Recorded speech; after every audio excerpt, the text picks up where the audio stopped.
Abandoned bull, saved by a homeless man. What happened next? Left the town in tears. The sound stopped him cold. A low, rasping groan drifted across the cracked field behind the old Bexley barn. It didn't sound human. It sounded like something wounded, too tired to cry, but too stubborn to give up. Clyde Mercer froze mid-step, his boots sinking slightly into the dry earth as the wind whistled through the hollowed-out husks of corn stalks that hadn't seen life in months. He narrowed his eyes, adjusting the canvas sack slung over his shoulder, and turned his ear toward the sound. There it was again. Clyde dropped the sack of crushed cans and moved, slow and deliberate, pushing through the brittle brush toward the source. The setting sun painted the sky orange and gold behind him, but the shadows in the lot ahead were dark, heavy, and quiet. As he rounded the collapsed fence post near the western silo, the shape finally came into view. It was a bull, barely standing, its legs trembling beneath a body that looked more skeleton than beast. The animal was tied to a rusted metal pole with a length of old rope, looped tight enough to leave marks in the coarse fur. One of its horns was broken clean in half, the jagged edge stained dark with dried blood. Flies circled its eyes and open wounds, and a sickly smell hung in the air, sharp and metallic. Clyde stopped a few feet away. His throat tightened. He hadn't seen an animal like this since before the fire, before the farm shut down, before everything else in his life went silent. But this bull wasn't just neglected. It was discarded, left here to die. "Hey now," Clyde said softly, his voice hoarse and uneven. "Easy, boy. I ain't here to hurt you." The bull's head swayed slightly toward him, one dull, sunken eye catching the fading light. Its breathing was shallow, labored, the kind that came from too many days without clean water or rest. Clyde took another step closer, lowering himself to one knee. His jeans, already torn at the knees, scraped against gravel and bone-dry weeds. He reached out slowly, hand trembling. The bull flinched but didn't pull away. That was when Clyde noticed the blood-crusted fur around its mouth and the trembling in its hind legs. Whoever had tied it here hadn't just forgotten him. They'd meant for him to die like this. Quiet. Out of sight. "No one's gonna leave you here," Clyde whispered, a strange emotion catching in his throat. "Not while I'm breathing." He pulled a pocket knife from his belt, the blade chipped and blackened with age. With careful fingers, he sliced through the rope, wincing as it snapped, and the bull collapsed onto its side with a grunt of pain. Clyde stepped back, giving it space, heart pounding. "Come on," he said. "You've got more in you. I know you do." The bull didn't move at first, but then, after a minute, it shifted, just enough to roll onto its belly and lift its head again. Clyde could see it now in the animal's eyes. Not strength, not hope, but trust. A flicker of it, small and fragile, like a candle struggling against the wind. That night, Clyde returned with 2 cracked buckets stolen from behind the scrapyard and filled with rainwater from the drainage barrels. He poured one slowly into an old feed tray and set the other in front of the bull, who lapped it up like a man dying of thirst. Clyde didn't have feed, but he scoured the town's alleyways for wilting greens, torn-up bread, and whatever else might help the animal last through the night. He named the bull Bramble. They shared the hollowed-out shell of a decommissioned school bus behind the water tower, Clyde's makeshift shelter. He wrapped Bramble's wounds with rags and muttered stories to him at night, stories of ranches long gone and trails he used to ride when his back didn't ache and his name still meant something. And every time he thought Bramble might give up, the bull surprised him by trying to stand, or nudging Clyde's arm with his snout, like a silent promise that he wasn't finished yet. The town noticed. The first to see was Owen, 16, sharp-tongued, and quick with his phone. He worked part-time at the corner grocery store, and often cut through the field to sneak a smoke before his shift. When he spotted Clyde leading Bramble down the hill that morning, an emaciated bull wobbling alongside a man in threadbare boots, he couldn't help but laugh. "Hey, Mercer," he called, loud enough for others to hear. "You starting a petting zoo or losing your mind?" Clyde didn't even glance up. He just kept walking, one hand on Bramble's shoulder to steady him. "Suit yourself, cow whisperer," Owen muttered, chuckling to himself. By noon, the story had made its way around Thornridge. They called him Crazy Clyde now. Some joked that he thought the bull could talk. Others said he was using it to beg for sympathy scraps. Kids started showing up, throwing rocks at Bramble from behind the old tool shed near the bus. Clyde ran them off with a length of pipe and a yell that cracked the air. "Try that again and I'll make you pick up every pebble you threw," he growled, surprising even himself with the force in his voice. But the laughter didn't stop. Even grown men leaned on storefronts and shook their heads when Clyde passed. "Poor fool," muttered one farmer to another outside the post office. "Got nothing better to do than babysit a dying cow." Still, Clyde returned every evening with food, water, and scraps of cloth to clean Bramble's sores. He even found an old tarp to hang between the bus and the water tower, shielding them both from the cold wind that blew in from the east. He talked to Bramble when no one else was around. "You and me were the same," he'd say, running a gentle hand down the bull's back. "Left behind. Told we were done. But you ain't done. Not yet." Each day, Bramble grew a little stronger, and each day Clyde grew a little quieter, focused, almost protective. He didn't care what they said. For the first time in years, he felt useful. He felt alive. He started sketching again, filling page after page in his notebook with drawings of Bramble, resting, standing, looking toward the fields. But it wasn't just drawing anymore. It was documentation, proof that Bramble was healing, proof that someone still cared, even in a place that had forgotten how. One evening, after brushing the dirt from Bramble's coat and tossing him a bundle of browning lettuce leaves, Clyde leaned back against the side of the bus and let the dusk settle in. The wind had calmed. The stars were just starting to pierce through the sky's fading blue. He looked over at the bull and gave a tired smile. "Crazy Clyde and his pet cow," he muttered to himself, shaking his head. Then his voice turned serious, soft but steady. But Clyde didn't care. He had a purpose again, and that was more than most of Thornridge could say. Bramble's leg buckled again. Clyde caught him just in time, throwing his shoulder under the bull's chest and gritting his teeth as the weight pressed down hard. Bramble let out a soft grunt, the kind that carried both pain and apology. Clyde didn't answer. He just held the animal steady until the tremble in its legs eased. When Bramble finally stood upright again, Clyde stepped back and studied the limb. The swelling hadn't gone down. "That limp's worse," he muttered, brushing his palm along the bull's flank. The morning air bit against his skin, and the only warmth came from the fire barrel still smoking behind the hollowed-out bus. He hadn't slept. Again. Every time Bramble groaned in his sleep, Clyde jolted awake, panicked that this would be the moment the bull gave in to the sickness trying to drag him under. The food wasn't enough. The greens he pulled from the back of grocers were browning faster now, wilting in the sun before they could be eaten. He started lingering behind Kellner's grocers, waiting for the butcher to toss spoiled meat into the trash bins. Sometimes, Clyde would knock on the loading dock door and ask outright, "Still feeding that skeleton?" The butcher scoffed one morning, throwing a bag of discarded cuts onto the pavement. "You're wasting your time, Mercer. That thing's a goner." Clyde didn't flinch. He picked up the bag and nodded once. "You're wrong," he said, and walked away. He used a tin can to boil water each night over the fire barrel. With a strip of cotton torn from his own shirt, he'd clean Bramble's sores, working gently while muttering calming words. He used to talk for company. Now he spoke like it mattered, like Bramble could understand.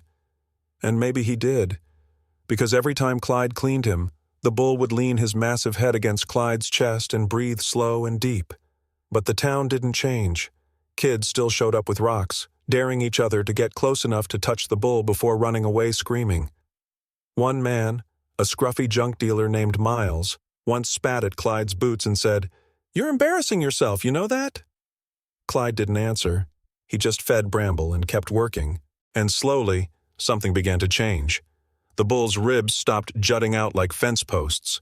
His coat, once dull and matted with filth, took on a faint sheen under the afternoon sun. The limp didn't disappear, but Bramble learned to shift his weight, walking with more confidence than he had in weeks. His eyes brightened. He lifted his head when Clyde approached. He started to eat eagerly. It wasn't a miracle. It was work. Care. Love. One morning, as Clyde wiped dirt from the bull's side, his fingers brushed something strange beneath the fur. A scar. He pushed the matted hair aside and squinted. There, faint but unmistakable, was a brand mark, a backwards K. Clyde stepped back slowly, blood draining from his face. He had seen that mark before, somewhere in his past, somewhere ugly. He didn't sleep that night. Sitting beside the fire barrel with his coat pulled tight, he stared into the flames, trying to remember.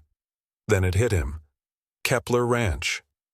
Years ago, it had made headlines in Thornridge for all the wrong reasons. Animal cruelty, overcrowded conditions, unlicensed procedures. A local vet had blown the whistle, but the charges never stuck. The Keplers sold the land, or so they said, and everything disappeared under new ownership. Clyde hadn't thought of them in years, but that brand was theirs. That scar proved it. Bramble wasn't just a stray or a forgotten farm animal. He was a survivor, a witness. Clyde began digging, quietly. He visited the library in the back of the town hall, combing through old newspaper archives and property sales records. He found one article buried in the legal section. Kepler Ranch sells after allegations dismissed. No names, no follow-up, just silence. Next, Clyde broke into the back of an abandoned vet office once used by the county livestock board. The windows were shattered and vines grew through the roof, but inside, he found old boxes of files. Some were water damaged, others were still readable. In one folder, a list of cattle tagged with injury records matched the brand code. Backwards, K. One entry simply read, Bull, aggressive, non-responsive, dispose. No name, no description, just that word, dispose. He turned cold. The final piece came a few nights later when Clyde crept onto the edge of the old Kepler property.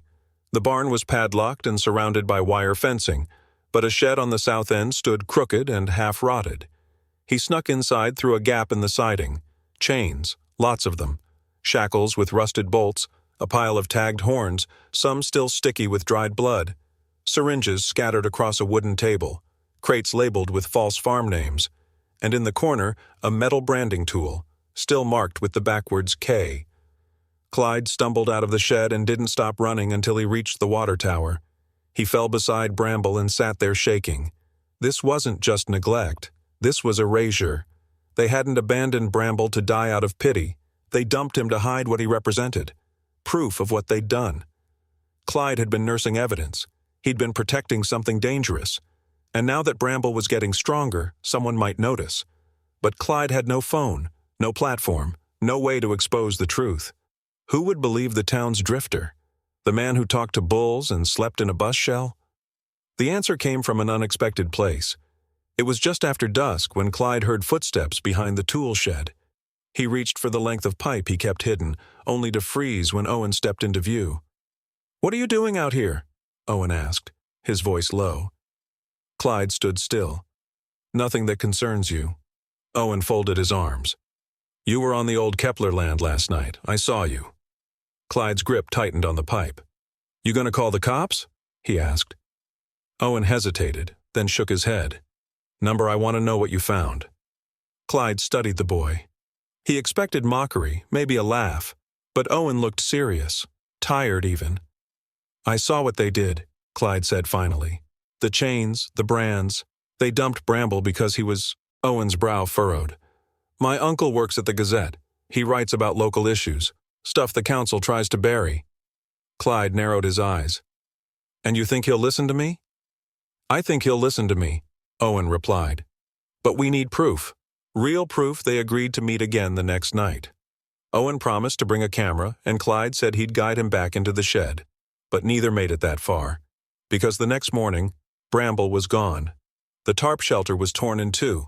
The chain that usually hung loose around the bus pole lay twisted and snapped, as if someone had yanked it apart with tools.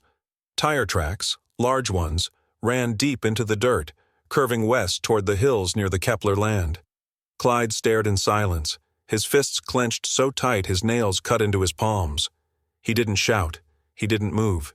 He just dropped to his knees in the dirt beside the broken chain and lowered his head. The fire barrel had gone out. The shelter was empty. The field was silent. Someone had taken Bramble. And Clyde knew this wasn't about cruelty anymore.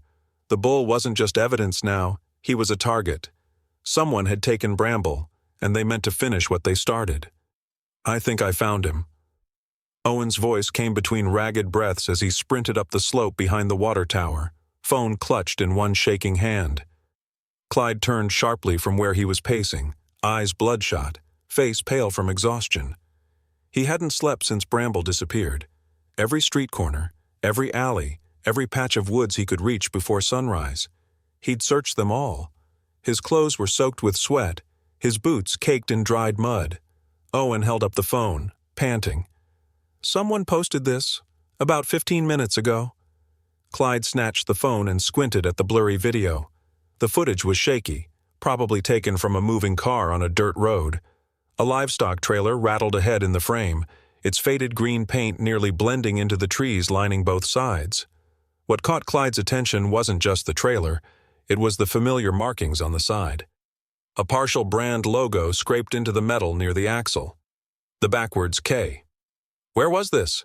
Clyde asked, his voice sharp. "East Road, just past Hollow Ridge," Owen said, catching his breath. "Toward Kepler's old cattle barn, that back trail. Nobody uses it anymore." Clyde didn't wait. He turned and jogged toward the road, already motioning for Owen to follow. "You got your dad's truck?" "Parked 2 blocks over," Owen replied, running to catch up. "Keys are in the visor." They climbed into the dented blue pickup and peeled out of town, gravel scattering under the wheels. The sun had risen, but thick clouds kept the sky dull and gray. The road narrowed the farther they drove, branches scraping against the side mirrors. As they rounded the final bend, Clyde reached over and cut the engine. "There," he said quietly. The trailer sat behind a rotting wooden barn, its rear doors closed, one side tilted as if it had been loaded in a hurry. Clyde opened the glove box, found a rusted pocket wrench, and tucked it into his belt. He stepped out first, eyes scanning the tree line, ears tuned to every creak of the barn. They approached slowly. "I'm going in," Clyde whispered. "I'm coming too," Owen said, but Clyde held up a hand. "If things go wrong, you run. Got it?" Owen hesitated, then nodded. The barn door was loose on its hinges. Clyde gripped the edge and shoved it open with a loud groan of wood and metal. The stale smell of manure, rust, and old straw hit them immediately. Inside, the light barely filtered through the cracked roof, casting streaks of gold over the dust-choked air. Then they saw him. Bramble lay on his side inside the trailer, his legs bound with chains, his mouth streaked with blood. Deep gashes lined his flank, and his breathing was uneven, wheezing, shallow, painful. The sight made Clyde freeze. "Bramble," he whispered, stepping forward. Before he could reach the trailer, a shadow peeled from the far wall. "Should have left it alone," the man growled. Clyde spun around, muscles tensing. The man stepped forward, tall, grim, face lined with age and anger. He wore a long dark coat, gloves, and a hat low over his brow, but Clyde recognized him immediately. Garrett Fenn. He'd been the foreman at Kepler Ranch before it was sold off. Rumors swirled for years about him, how he handled trouble stock, how he made sure problems disappeared. Clyde hadn't seen him since the trial that never went anywhere. "I knew you'd come sniffing," Garrett said, voice low, dangerous. "You and that boy, messing where you don't belong." "That bull's a living witness," Clyde said firmly, stepping between Garrett and the trailer. "You dumped him hoping he'd die quietly." "Bull's a liability," Garrett muttered, and reached behind him. Clyde's eyes widened. "Owen, get back!" Too late. The crowbar came down like a hammer. It cracked across Clyde's back with a sickening thud. Pain shot through his spine as he fell, face first, onto the dirt. His breath left him in one heavy gasp. His vision blurred. All he heard was Owen screaming. Garrett turned, pointing the crowbar now at the boy. "One word," he hissed, "and you'll end up like your friend." Owen froze, fists clenched, chest heaving. Clyde tried to move, tried to speak, but his limbs wouldn't respond. His ears rang. Blood trickled from his lip into the dust. He watched, helpless, as Garrett stepped toward Owen. Then something changed. Owen's expression shifted, not to fear, but defiance. Without a word, the boy pulled out his phone and pressed the red button. A beep, a recording light, a live stream. "This man is hurting animals and people. Someone help!" Owen shouted, holding the phone up high. Garrett's face twisted. He lunged. Owen stumbled backward. but the phone had already caught it all. The barn, the trailer, Bramble's condition, Clyde lying motionless on the ground, Garrett's face in full view. Owen dashed for the exit, still filming, shouting for help. Garrett hesitated, just long enough. The sirens came faster than expected. One of the viewers on the stream was the sheriff's son. He'd seen the video and recognized the barn location from a hunting trip. Within minutes, 2 cruisers skidded down the dirt road, their tires cutting into the mud. Garrett tried to run. The officers tackled him before he made it past the tree line. He swung the crowbar once more before they disarmed him and forced him to the ground. By then, Clyde had blacked out. He woke up in a hospital bed. Bright lights, white walls, pain, dull and constant, throbbing along his back. But he was alive. The nurse told him Owen had stayed the whole night in the waiting room. Bramble had survived too. Animal Rescue had transported him to a veterinary clinic. He was in rough shape, but stable. They'd found multiple signs of abuse and internal injuries consistent with prolonged cruelty. The video had gone viral, over 50,000 views by morning. News trucks rolled into Thornridge by noon. Reporters combed through archives. They rediscovered the Kepler case, the dropped charges, the quiet sale, the rumors. And now they had proof. Garrett Fenn's face, name, and history hit the front pages. The barn was sealed off as a crime scene. Clyde was cleared to leave the hospital after 2 days. He returned to the bus only briefly, to gather the drawings he had left behind. Everything else had changed. Owen's uncle at the Gazette interviewed him carefully, respectfully. "You don't want fame?" he asked. Clyde shook his head. "I just want Bramble safe." But it was too late to go back to the shadows. Thornridge had seen what he did. They saw the man who stood between a tortured bull and the darkness that nearly claimed them both. The town couldn't forget what they saw. A man who had nothing had risked everything for a creature everyone else had thrown away. Bramble's hoof struck the earth with surprising steadiness. The crowd fell silent. It was a warm afternoon in Thornridge, and sunlight poured across the fenced-in field like a blessing. The clover swayed gently in the breeze, brushing against Bramble's sides as he took another slow, deliberate step. The bull's breath was calm, his eyes clear, and, most remarkably, his leg no longer shook beneath him. For the first time since that terrible winter, he walked without a limp. Behind the fence, at least 24 people stood watching, none of them speaking. Some had phones raised. Others held hands, eyes fixed on the bull like they were watching something sacred. Clyde Mercer stood at the edge of the field in a faded ranger vest, 2 sizes too big, arms folded, jaw tight. His hair had been trimmed, his face clean-shaven, but his hands were still calloused, still lined with ash and age. He didn't speak. He didn't need to. Owen nudged him gently, a grin spreading across the teen's face. "You saved him." Clyde didn't look away from Bramble. He watched the bull lift his head toward the sky, breathing in the fresh air like he owned it. And in that quiet moment, something shifted deep inside him. He took a breath, slow and steady, and answered without hesitation. "No," Clyde said, voice barely louder than the breeze. "He saved me first." And somehow, even the wind seemed to pause. 3 months earlier, that same patch of land behind the water tower had been a forgotten lot filled with rusted scrap, broken pallets, and the remains of Clyde's old fire barrel. Today, it was something else entirely. A living space, fenced and lined with wildflowers and hay bales, with a handmade wooden sign over the gate that read, "Bramble Haven Animal Refuge." It had started with a donation. Just after the video of Bramble's rescue went viral, strangers began sending money to the Thornridge Gazette asking how to help. Some gave $5, others sent hundreds. Owen's uncle had set up a public fund, and within 2 weeks, over $20,000 had poured in. The town council, once indifferent, offered the empty lot for free, and local workers volunteered their time. The sanctuary was built piece by piece. A refurbished stable, a small medical station, shaded pens, and a viewing area surrounded by benches. Bramble was its first resident, its guardian, but he wasn't alone for long. Clyde personally oversaw the arrival of every new animal: a blind goat rescued from a collapsed barn in Oakley, a retired police dog with arthritis, 2 horses, abandoned after a foreclosure, and a calf found on the side of the road, nearly frozen, now curled beside Bramble like a sibling. Each animal had a story, and each one reminded Clyde of something he once believed he had lost: hope. He'd been given the title of caretaker, though he never asked for it. The council offered him a small room in the converted storage barn, with running water and electricity. He accepted, but still slept on the floor half the time, always listening for Bramble's breath outside. A volunteer brought him clean clothes. Another donated a pair of worn work boots. And one evening, someone left a ranger vest hanging over the fence post with a note that said, "You earned this." He wore it every day after. Still, Clyde remained the same man in many ways: quiet, focused. When the crowds came, he stayed near the back, raking hay or scrubbing water troughs. But his sketches, once hidden in a wrinkled notebook, had become something else entirely.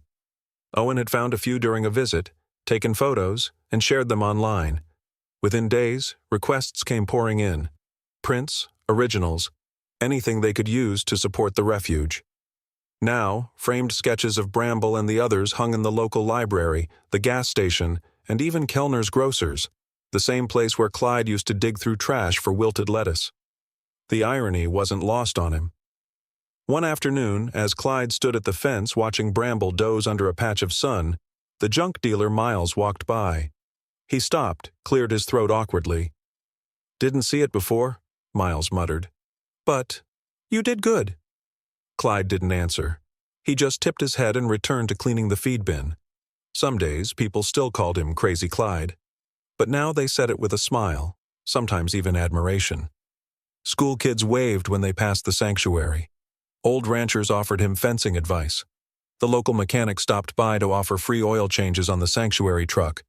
"So long as it hauls hay and not drama," he'd joked. Owen became a regular fixture, too. He visited every Saturday morning, camera around his neck, notebook in hand. He helped clean, fed the animals, and documented each rescue for the Thornridge Gazette. His new column, Mercer Corner, ran weekly and shared stories not just about the animals, but about Clyde, his quiet routines, his unspoken wisdom, and the strength that came not from fists or fame, but from care. "People need to know," Owen said once. "That being tough doesn't mean being loud. It means showing up every day, even when no one thanks you." Clyde had chuckled, patting him on the back. "You're growing up too fast." As for Garrett Fenn, his trial had been swift. With the live stream footage, physical evidence from the barn, and medical reports from Bramble's condition, he had little room to argue. He was sentenced to 5 years in prison for animal cruelty, illegal concealment, and aggravated assault. The Kepler Ranch was seized under court order and turned into a state-run rehabilitation center for abused livestock. But none of that interested Clyde. He didn't visit the courtroom. He didn't read the articles. He just stayed with Bramble. Some nights, Clyde would still wake in a sweat, half believing he'd hear chains rattling or see headlights piercing the fog. But then he'd step outside and find Bramble sleeping peacefully, a calf nestled at his side, stars blinking in the sky like watchful eyes. That was enough. One morning, a man from the State Rescue Board visited unannounced. He wore polished boots and a city badge, carrying a clipboard filled with regulations and permits. "I need to inspect the facility," the man said, barely looking up. Clyde nodded and showed him around without a word. At the end of the visit, the man looked at Bramble standing tall in the pasture and scribbled something on his form. "You've done well here," he said, eyes softer now. "Real well." Clyde simply nodded again and returned to stacking feed. When Bramble finally took that first limp-free step in public, Clyde wasn't sure what to feel: pride, relief, awe, maybe all of them. The moment didn't come with cheers or applause, just quiet understanding. People lined the fence, some teary-eyed, others in stunned silence. Owen filmed from the side, not saying a word. And when Bramble stopped, looked around and began to trot, not fast but steady, across the field, the silence broke. A wave of quiet murmurs, gasps, even one man clapping softly. Clyde felt Owen's elbow nudge his side. "You saved him." Clyde didn't hesitate. His eyes never left Bramble. "No," he said quietly, voice firm, but full of something deeper. "He saved me first." And in that moment, even the wind seemed to pause, as if the whole town, just for once, stood still to watch a miracle.